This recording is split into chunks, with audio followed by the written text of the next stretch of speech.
every person that gets a job, you make money off of that. I worked on contracts. So everyone that got a job under me, I managed them. So then eventually I had about, I think at one point I had like 300 people that I was managing. And so what happens is you're helping them get their career. You're also helping them negotiate.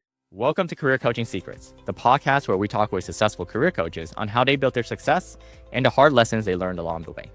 My name is Davis Nguyen, and I'm the founder of Purple Circle, where we help career coaches scale their business to 7 and 8 figures without burning out. Before Purple Circle, I started and scaled several 7 and 8 figure career coaching businesses myself and consulted with 2 career coaching businesses that are now doing over $100 million each. Whether you're an established coach or just building your practice for the first time, you'll discover the secrets to elevating your coaching business. Hey everyone, welcome to another episode of Career Coaching Secrets podcast. Today we're joined by Yuri Kagan, a creative recruiter, seasoned career coach, and a portfolio whisperer for designers looking to stand out. With a deep background in ad agency and in-house studio roles, Yuri brings unmatched insight into the creative hiring world. From UX AI to copywriting to SEO, known for repackaging talent to shine, Yuri helps candidates not just land interviews, but truly own their value. And it's a pleasure for me to have him on the podcast today, joining us from France, Southwest France. It's my pleasure to have Yuri on the podcast. Yuri, welcome to the show. Thank you. Thanks for having me. Yuri, tell me a little bit more about what inspired you to become a career coach. I feel like so there's a saying in recruiting that no one starts as a recruiter, you fall into recruiting. I call it kind of like how people fall into a lot of stuff, right? So for me, I fell into recruiting. The reason I fell into recruiting is because of DEI, because of a lot of things. I was a stand-up comic for a living for a decade. My professional experience was all over the place. I had a background in sales. I did really well in sales, but I thought I hated it. But so then I went for about 2 years just interviewing. I was in the adoption process for a child and I was interviewing and I was like, how would I ever have a kid if I don't look good on paper? In the US, it's very important to look good on paper professionally. So I went to several staffing firms. I didn't know what I was going to do with my life. And I had a huge mental crisis about like, what do I do? I need a job. I lived in San Francisco. It's a very expensive city. What do I do? And I was going to all these interviews and getting very close to getting jobs and then just not getting them. And I had one recruiter that sat me down and said, "You're talking too much. You really need to just repackage all of this. Tell me what you do." And I was like, "I don't know what I do." And I was like, "But I could do your job. I've always been like a matchmaker." I was like, if it was the old days, I would be, fixing up my friends. I've always been like that. Every every person I know, I always have negotiated the contracts for them because for some reason I've just always been good at bargaining. And so the recruiter sat me down and read my entire resume, told me what not to talk about, and said, just take a deep breath. Don't talk so much. Use silence. Don't answer every question. You don't want to scare people. It's like your first date. Calm down. And what I realized is that I could totally do what they were doing. I took a deep breath. And from that point on, I started getting job offers. I got 2 job offers within that week, both for competing recruiting firms. I started doing that. And from that point on, as a recruiter, I essentially was career coaching. That's where I really learned it. Most of the successful people I've worked with at the staffing firm I worked at, it was one of the highest grossing staffing firms in the country, specifically at that location because it was in Silicon Valley. And so I really realized it's like, I'm really a relationship manager. I'm really helping people figure out their lives. And what I realized I like about recruiting is really helping, the underdog, someone who may or may not have gotten a chance. Because really, on paper, my experience was sort of generalized and I'm not going to say made up, but definitely exaggerated. As a result of someone really understanding my personality, I learned how to fine tune it professionally and do better and come off better on paper, come off better in interviews, and how to get people to work well for me, together. Because the only way you make money at a staffing firm is get people jobs. The only way you get people jobs is by coaching them on how to do it.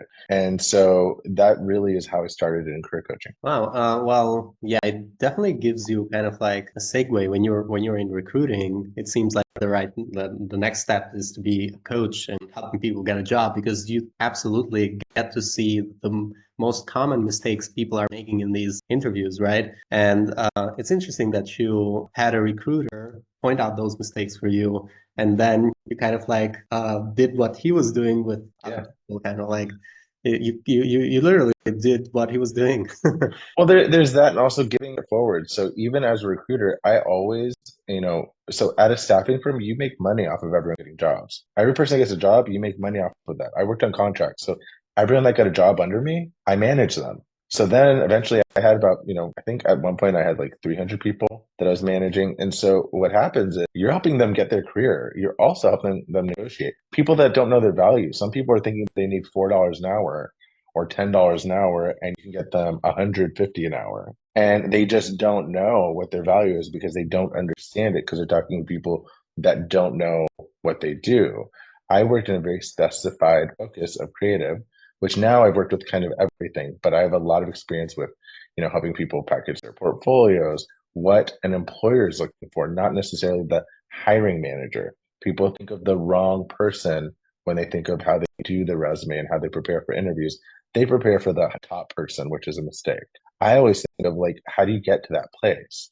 And so for me, I always, whenever I had a client, like a corporation that I needed to hire people for or whatever, I always try to show them the type of person they asked for, and the complete opposite. And my goal is that they hire the complete opposite, because often you think you want something, but the truth is what you need is something else. And when you become really good as a coach or as a recruiter or as a good human being, you learn to match people sometimes with their needs, and sometimes what they aren't saying tells you more than what they actually say. And how long have you been doing this? On your LinkedIn, I'm not sure, but About 10 years. about 10 years. Wow. So it's been quite a long time. And how does the journey look like from the point that you started doing this full time to where you are today? So since I started doing career coaching full time, it's been, I don't know, maybe a year and a half. I did a little bit while I still had a job before.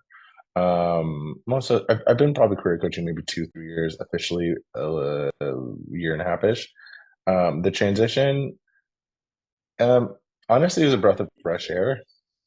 For me, what I thought I really wanted to get really high up in corporate America, and I did. And I came from a very poor background, and so I really appreciated having a seat at the table. And what I realized is once you get to those places and you do have a seat at the table at a very large company, or the Facebooks or whatever, the Metas of the world, once you get into those companies, sometimes when you have a seat at the table, that table sucks. Sometimes you get there and you are kind of forced to be a person that you may or may not like or respect. And so for me, I started to really, really not like having to sometimes lead people on, and the market got really weird. So I sometimes be forced to tell people that they may or may not get a job, that I know they won't, but I can't tell them that. Or there's things that like I know internally that are just going to make their life very difficult. But these are people's lives. And so often in corporate America, they treat other human beings like, toys. And it's just something that became really difficult for me. So the transition was actually a breath of fresh air, because I'm a very blunt person. The reason people come back to me is I've always been very blunt. I've left jobs by choice because I choose to not be a quiet person. It served me well. I used to think it was a curse to be as honest as I am, and now I think it's just I've learned how to use it correctly. But it's really helped me transition into helping people. To instead of taking me abrasively, my abrasiveness is actually I've chosen to see it as an opportunity to help people. And as a result, with the career coaching, I really do help people. I help people arguably just as much as I did with recruiting. Instead of giving them, offering them a job, that could make them 6 figures, I'm helping them figure out how to regularly, keep opportunities coming to themselves, whatever their situation is. So like my career coaching isn't specific, like it's a choose your own adventure situation. I let some people just take an hour with me and pick my brain on questions that, when they go to an interview, I'm getting asked this question: what does this mean? Oh, I got this email that told me whatever. What does that mean? And sometimes people don't realize internally what you're reading as a candidate is very different than what the internal conversation is behind closed doors. And sometimes those of us that have experience with it, there's some coded words that I could just kind of tell you what they mean, you know? And so that honesty is very liberating. Mm-hmm. And do you work only with, and we talked about this in the intro, but do you only work with designers or is not only design?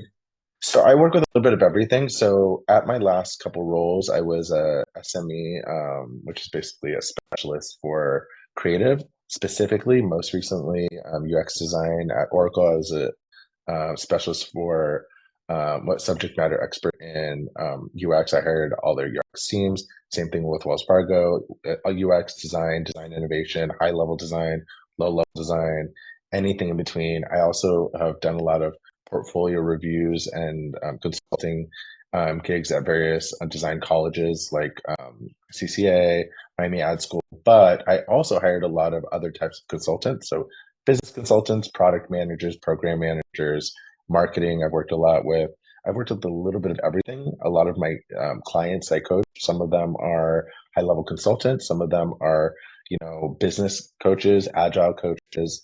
I've worked with a little bit of everything. My sweet spot is really people straight out of college or people mid-career that are figuring out their transition. Um, really beginning of your career is very difficult. So that's very hard for me to work with sometimes. So like someone who's like, just finishing an internship, doesn't know what to do next. That's probably one of the hardest groups for me. But the ones I do the best with are people who are like 10 to 15 years and they don't know what they're going to do with their life. They also don't know how to fight ageism. They don't know how to handle career transitions. Or right now, the market is very different than it was even, 6 months ago. So a lot of people are just really freaking out. Does this mean I'm going to get laid off? Not necessarily. How do I repackage myself? What do I ask for? What numbers can I push for? And the things that you used to be able to ask for, 3 years ago for a job just are not. They don't exist right now. So it's just been a very difficult environment. I don't know if I answered your question. Yeah, you totally answered that. And you were explaining this to me earlier before we started this Yeah. podcast, but could you share a little bit more? How do you go about generating your leads? So when it comes to lead gen, I think that for me specifically is probably not the answer your higher ups probably want to hear me say. But for me, I have a very low overhead. So I am lucky that I've had a good career. But for me, a lot of the first half of my career was all lead gen. So I worked for a very large staffing firm in Silicon Valley in a very difficult market. So a lot of my lead gen started there where I met a lot of people. I probably met up 200 to 300 people a week. I interviewed them. I maybe would go out to client meetings at Google, at other places, at small UX companies. And so as a result, my lead gen started there. And that's when I started cultivating my social media. I started cultivating what is my message? Who am I? Am I a career coach? What do I do? I started, I had blogs where I talked about what I did. But my social media, I became very focused on sharing tips I've learned along the way. And then I also have TikToks I started creating that sometimes get traffic. And so it's a tornado of all of these things give me referrals still. Most of the people I've interviewed throughout my career that did not get jobs through me, they come back because I am a person who literally, I look at someone's resume and go, "Oh, you say you're a program manager, but you really look like you're just an art director." And they go, "What? Why are you saying that?" And I go, "Well, that's me. If I were you, I would reposition myself as an art director. You can do whatever you want, but if I have with my clients as a recruiter." That has clients that are asking for art directors, I would not send you for a program manager or project manager role. I'd send you as an art director, but I would change a little bit of this and that.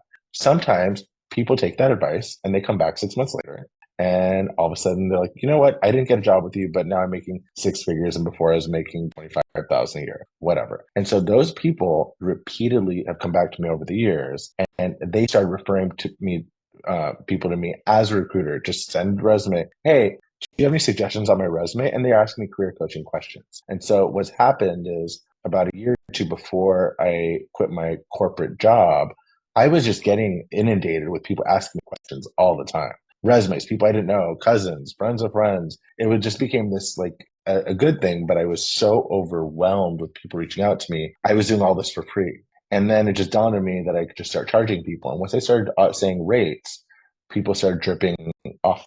Some people were like, oh, nope, I wanted free advice. But then I also realized people taking free advice, they don't actually take it. And the people that pay you for your time, they are a little bit more respectful and tend to use more of it. I would say they probably absorb maybe 60%. But then I also realized the people that you charge too much and don't deliver that or whatever, I think it's a silver spoon sort of environment. So like people that you charge too much, it ends up being you scare them off, or you're not. They don't necessarily take the advice well.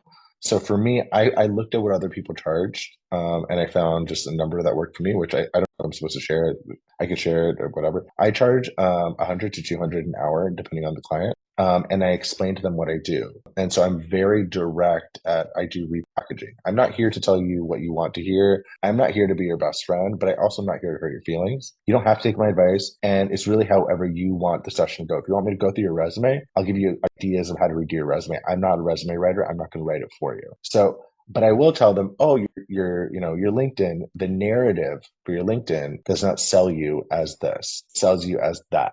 And I use the lens of what does everyone behind the closed doors that gets your resume, what do all those people think and look at before you get to that high level person that can hire you? Most coaches do it the other way around. Most coaches for career coaching go, how does that hiring manager view you? And to me, that's a mistake because I know the hiring manager is the last person to see you. So why does it matter what the hiring manager thinks? Because they're the last person. You don't need the entire room to like you. You need 2/3 of the room to like you, or half. So for me, you want to alienate all the people that are irrelevant and focus on what you do, which is why I'm in a weird niche. My niche happened to have been creative. That's why how I've kept getting these referrals, because there are very few recruiters that have my type of experience. So which is why when I coach people, I ask them, what's your specialty? What do you like about your job? And I focus on like with like. Whatever you hate, don't do it anymore. Don't talk about it. Your narrative is what brings you people, and that my narrative is what brings me my lead generation, so to speak. And it's all word of mouth. And so it just keeps coming. All the social medias that I ever put out, all the blogs, I have stuff from like 5, 6 years ago, 10 years ago, all sorts of weird things on the internet that live forever. And you'd be surprised. People still, well, I'll get reached out from people from stuff I posted years ago that I don't remember ever saying. But that's primarily my lead gen. If I was to focus more on that, I probably would use LinkedIn Recruiter or Sales Navigator. In my experience, knocking on doors that way doesn't work. But when I did focus on lead gen, I would build my clientele while I was at my corporate jobs. So I'd have two Rolodexes. I would so as a recruiter, you do these things like do these large mailings, and there's a formula we all use. Sometimes I'd email 300 people to get 40 people to consider for a job. And so you email 200 people in a generalized specific email. I always start with a compliment. I always say something very specific, and then I narrow it down. People that respond to me, then I start giving them more specific emails. And that's a fast way to get like a lot of people in your inbox. That's a fast way to get people looking at your social media very quickly. And so I would very quickly post things that I knew would catch people's opinions. And the other way I lead gen, which actually I didn't mention before, is I will go through people's LinkedIn's and I will make comments. If they're talking about struggling, looking for a job, I will literally say, you don't take my advice. I don't care if you ever pay me, but here's something that I think you might be doing wrong or might want to change. I will go in comments. Or if there's a high level executive from Amazon and they're like posting advice, which is always terrible, I will go into the comments and I'll explain why their advice is terrible. And people will see my comments and then they'll start messaging me for career coaching. So Interesting. light trolling, I guess, is what they would call it. So Yeah. what I've understood from what you shared, it seems to me like you kind of give people a glimpse of what it feels like to work with you. And you kind of show them the perspective of the recruiter who's going to see this. So you kind of show them how someone that will potentially see them as a candidate will think of them when they see their LinkedIn profile or when they see their resume. And you're just being very blunt about it. Is that? I'm extremely honest. Yep. Honesty is the key to everything. I'm so direct that I used to be told at the beginning of my career is too abrasive. I learned to calm down and say things in a way that probably hurts people's feelings less. But It's funny because I used to work in this office where we could all hear everyone talking, right? You could hear everyone on their phone calls, which is how you learn how to be better at what you do. And what would happen is I would criticize the people that were, calling me for a job, and I'd be the recruiter, and I'd say, why would I hire you? I can't sell your resume to someone. You can't even explain to me what you do. And my bosses at the time were like, "That's so mean. That's so terrible." And I actually was told I might lose my job because I was being too abrasive. And then about 4 months in, three of those people from my very first week that I was very abrasive with, I was pretty mean. Those people came back and they wrote my boss separately. Never told them to. They wrote my boss and said, "You know what? I didn't get a job with him, but I very much appreciated how honest he was, and that helped me get my next job. And I'm making way more money doing this other thing that he suggested." And it really changed my perspective.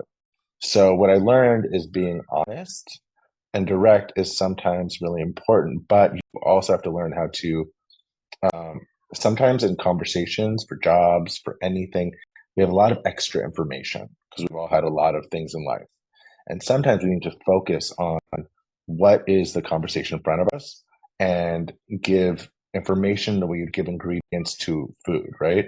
You give the most, you when you talk about eating something, you just say the main food item. You don't say all the spices that are in there. And so it's the same thing. I've learned to just focus a little bit better, but also that's the same problem that most of my clients have is they have so much of the career experience they don't know how to focus what they do into a narrative that makes sense. Do you have a goal that you're working towards? I know it's been like a year and a half working full time in like doing career coaching. Do you have a goal that you're working towards for the next like 1 to 3 years? No. I get about 4 to 6 clients a month organically. My goal would be to keep that going. So I guess that's my goal. So like I said before, which I'm not sure if that was recorded, is that my overhead is very low. So I intentionally left a very high paying corporate job to completely change my life and just kind of not care about money in the way I had to.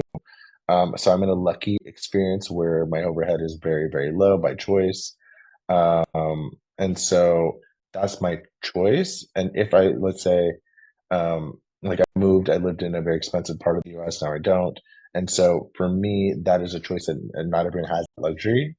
But so for me, my goal would be to maintain relationships and just kind of keep the conversation going. Maybe it'd be nice to double my clientele, but also I think that the reason I'm able to give people a lot of focus and really get a lot of positive responses is because I have the time and because um, I'm not so focused on the lead gen part of what I do that it matters to me. Like, so I come from very high goal type of roles, very high goal jobs, like sales companies where you have to make this goal that every week you have to call 200 people and you have to get, this many people responding. And it's a thing. And the thing is, I'm very good at it. The problem is it really burns you out. And so because I've done so much of it, what I do focus on is um, figuring out how to continually maintain relationships. And that is really difficult because I think, like LinkedIn, for example, I think it's very difficult to LinkedIn has changed and a lot of the things that used to be really easy to maintain on LinkedIn in terms of lead gen and business relationships, I think it's becoming very much like another Instagram kind of thing. And so maybe over my next few years, I will figure out other things, other ways to work, maybe other colleges or other demographics or something like that. But at the moment, I haven't totally fleshed out what my goal is. Now, something that I've started doing is I've started partnering with my husband, who he's a high level designer with a completely different experience. He's been the hiring manager for the type of roles that I work on. And so we've started teaming up for certain things. So now I sometimes will have my clients, if they are designers, for example, I will have them work with him on portfolio things for specifically for presentations for their interviews. So sometimes I've been utilizing other people or other coaches, and we do like a trade. So like I'll hand them some of my clients, and sometimes we do a referral system, sometimes we don't. And so I guess my secondary goal would be to have a better referral system that is more utilized and a little bit more streamlined. Mhm. And yeah, I really like the way that you're doing this. Definitely not the traditional way Yeah. that many coaches that I've interviewed are going with it. But you have, just like I mentioned earlier, like you have left many jobs. You made these decisions based on like how you feel. It's not, and not everybody can do that. Honestly, a lot of people sometimes stay quiet or like just like you mentioned. Um, in growing your coaching business, and I'm not saying growing, but maintaining it to where it is today, or even when you moved full time to it, has there been any like investment to it? Meaning, any coaching programs, any masterminds, any communities that you found that have been valuable? You just mentioned that you do work with some coaches where you send them Yes. classes. So I think like, is that the only kind of So, investment? so to answer your question is I have joined a couple of those, coaching networks, whatever. Personally, I found most of them, no offense, since I don't know if I'm going to be offensive, but I found most of them kind of slimy. Most of them come off like a pyramid scheme. And to me, I do not see their value, but I understand why other people would. Because I came from such a sales environment, to me, there's a lot of people very much struggling in this environment right now. The global economy is very strange. A lot of corporations are laying people off left and right. There's a lot of laws that have changed in the US that make hiring a little bit more flexible. And so, for that reason, I think all of a sudden there's a lot of people who have decided they're career coaches, or they have some new AI program which they think knows more than those of us have been doing it a long time. And my personal opinion is that's a sort of mistake, because it doesn't utilize human touch, which is always very helpful, but also there's an intuitive part. And so the people I utilize are people I've worked with or people I've known professionally in the past or off of LinkedIn. Like there's some people I've just through my network, I see they comment on other people's stuff and I'll message them, the way I reach out to anybody. I'll message people sometimes and just say, I have nothing for no work for you, but your LinkedIn. I wish I was you, or I wish I could hire you. And somehow, that turns into some sort of, I'm not gonna say friendship, but like connection. And those people sometimes I will, reach out to them and say, hey, if there's any referrals I can make in my network for you, let me know, or vice versa. And sometimes that becomes a symbiotic relationship for certain things. So I have some people that are UX specialists I've worked with in the past. Some of them I've hired for corporate things. Now I just happen to be in my network, and so I say, hey, I happen to be coaching someone that needs some help with their case studies for this or whatever. And sometimes I'll do a referral like that, or I have, like, for example, I have a career coaching friend who is great. I share a lot of her stuff on LinkedIn. Her name's Gretchen Noel. And she's a career coach she was an angel investor and then a founder, and she really comes from a high level, business school kind of situation that is just not my world. She looks at things from the perspective of keeping women working and helping them, maintain, figuring out corporate America and stuff like that. So I utilize people that are just don't do what I do. And sometimes we do referrals. Sometimes I have educators I work with. It just sort of depends. I also done I still do a lot of portfolio reviews for various colleges like Berkeley Extension. So sometimes I will do that, or podcasts like this. People will see the podcast and they'll just reach out to me. So I feel like I went away from your question, but I utilize a lot of different things to keep it going. I really like what you have just shared because you say it in such a casual way, but it's when you think about it, if you were to analyze it, it's actually a very good strategy when it comes to the way you connect with people, and it seems so human in a world of AI that we are in right now, and Yeah. that kind of makes it stand out. I guess it in a way from how I analyze it, it is a strategy, but yeah, I feel like it a lot of people that are going to be listening to this, other coaches potentially, could try that out as a method of connecting with people. Um, when you so for the last 1 year and a half, Mhm. has there been anything that you have experienced that you wish you had known before you started doing this full time? Um, so initially I used to do this thing, which was a mistake, where I would say, if you don't like chatting with me, don't pay me. I was very casual about it. And it worked. It worked for a good 6 months. And then I had a couple people that clearly just got a lot of free information, would message me all the time, and never paid me. And I've learned that there are other ways to it. Sometimes I now ask people to pay me up front, depending on the situation. I've learned to be a little more direct about payment. I've learned that if you are just direct with talking about the money, people tend to respect it, and either they can or they can't. So that I wish I kind of was a little more direct on. But I also think when you're working with career coaches, a lot of times people get really uncomfortable with paying in advance. For example, it sounds like it makes common sense, but most people, for something they don't understand, career coaching is very hard to prove. It's not tangible. And I believe that a lot of these companies that share these metrics on their return on investment for, the career coaching community, it's sort of BS. They sort of make it up. It's not real. I came from search engine management. I personally know a lot of how these numbers are made up. It's like for example, when you go look on LinkedIn and it shows people's hiring numbers, I know from working at several large global companies that those numbers are just flat out not true. They're not what people are applying for. The algorithm is made up. Sometimes there's something wrong on LinkedIn's side or vice versa, or sometimes those companies pay LinkedIn a lot of money to look like that. You just don't know. And so for that reason,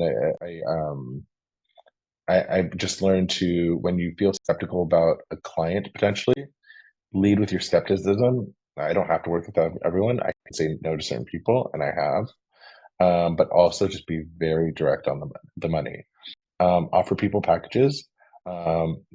Give people benefit of the doubt, but intuition is everything. And again, being very direct on money, a lot of people are really uncomfortable with it. I've learned even more so to just be direct on how I get paid, how to pay me, and what my expectations are. Thank you. Thank you for sharing that. And do you feel like there's any challenge that you are facing right now doing like working full time in your career coaching business? What would you say is the biggest challenge that you are facing right now? The biggest challenge is it's very hard. It's hard to keep people positive in an environment where, like, to be honest, it really is. Companies kind of have everyone in a very weird situation. So it's hard to keep people motivated in a positive way and keep it sounding optimistic when we're sort of in an ominous time. And that's just being direct. It's this very strange environment. Globally, the markets are very strange. So companies are doing very strange things. I mean, Meta laid off a whole bunch of people, and then they did a corporate announcement saying that they were their lower employees, essentially, that they were crappy employees, which just wasn't true. Statistically, it's just not true. And then the same people that were laid off that way, the next day, a lot of companies are trying to hire them for the cachet of being able to hire those people. So when you are coaching, you know, someone on their career that didn't work at one of those companies, what are they supposed to think? So that's been really difficult. But that said, I think there's a lot of opportunity to that a lot of companies are realizing that that is a mistake, and that the way they've been hiring should be short-sighted over the past year and a half. I think changing. So for me, I've become a little bit more optimistic over the past like month, I guess. Um, yeah. Thank you. And is there any like final advice you'd give to other career coaches um, who are trying to scale their impact? I know that's not like the goal that you go after, but if Sure. you want to go after that goal, how would you approach it? I would think about what is it that you do? What is it? So this is true with anybody in any career, any job. What do you like about what you do? What do you hate about what you do? For me, I hated lying to people. I hated, and having to give them, for example, you talk to a recruiter from a big company after your interview and you ask them for feedback, especially most people under 25, in my experience, they really want feedback. Feedback is made up. It's not real. It doesn't exist. Feedback after an interview is almost always not true. Because the recruiter that's giving you that information, they're third party. They weren't in the room. They don't really know what the feedback was 90% of the time. And a lot of people in the room, they make stuff up. They'll tell you they didn't want to hire you based on something, but sometimes they just didn't like what you're wearing. Sometimes they just didn't like you. And so I think the advice is really think about what is it that you do and what is it that actually has value? What is it that is your impact that people would actually want to pay for? And what do people ask you for? What does the world around you ask from you repeatedly that you don't realize you're putting out? For example, I didn't realize I was putting out my bluntness. Like I didn't notice it until I repeatedly started getting told, by various jobs, like you're too blunt. And my reviews were you're too direct. And so what does the world tell you is your value and what do you need back? Do you need, to make a certain amount of money to live in a certain place? And so that's how you figure out what you need and how to scale it and what you'd invest. Do you have money to start things? So if you have money to start things, yeah, do some of the lead gen stuff, invest in certain things. So all these things are scalable things to think about. But the main part is what is your impact? And so for me, it's really, I think for most people, it's really important like go through write on your resume or write a paragraph of what you do, write a whole page saying this is all the things I do, this is what I'd like to do for people as a career coach. Then read it 2 days later, because you were really difficult on ourselves right away. Give it 2 days, don't look at it ever again. 2 days later, look at that exact same paper of what you plan on doing, cross out all the things that you think are not relevant, then wait another 2 days, cross out more things that are irrelevant, then start working on the career coaching. Because what you'll find is we tend to make a lot of high lofty goals and say a lot of big things. But the truth is, what is actually executable? Very little. What can we actually control? Very, very little. And so focus on what you can do one step at a time and then make sustainable changes, which this is essentially how you do well in sales. This is how I sort of changed my life with sales stuff in terms of staffing firms, is I really make huge goals and then I realized I couldn't do all these things. So I took slow bites of what I could do to make larger impacts. How do you make an impact? Is you make it visible, make a huge social media thing, change everything about you on the internet. If people search your name and the first thing they see is you were working at a restaurant 2 minutes before you became a career coach, chances are you need to start writing things about yourself on social media or writing a blog. So that way that's the first thing that people find about you, which is another thing I did. I created a blog about myself. And so when people search my name, that's what they find instead of a picture from me from high school. So I hope that helps. Thank you. Thank you so much, Yuri. It was lovely having you on the podcast. That was our final question. And for anyone who wants to connect with you or reach out to you, they can find you on your LinkedIn, Yuri, and on brackets, it's at Yuri the Recruiter. I help with repackaging, Kagan, or they can just search Yuri Kagan. Yep. Also on TikTok and all the socials, Yuri the Recruiter. Mm-hmm. Cool. Thank you. Thank you so much. Thank you so much for having me. We will also put that onto the description for anyone who just can click on that. So it was a pleasure, Yuri. Thank you for coming to the show. Thank you. Have a great day. That's it for this episode of Career Coaching Secrets. If you enjoyed this conversation, you can subscribe to YouTube, Spotify, Apple Podcasts, or wherever you're listening to this episode to catch future episodes. This conversation was brought to you by Purple Circle, where we help career coaches scale their business to 7 and 8 figures without burning out. To learn more about Purple Circle, our community, and how we can help you grow your business, visit joinpurplecircle.com.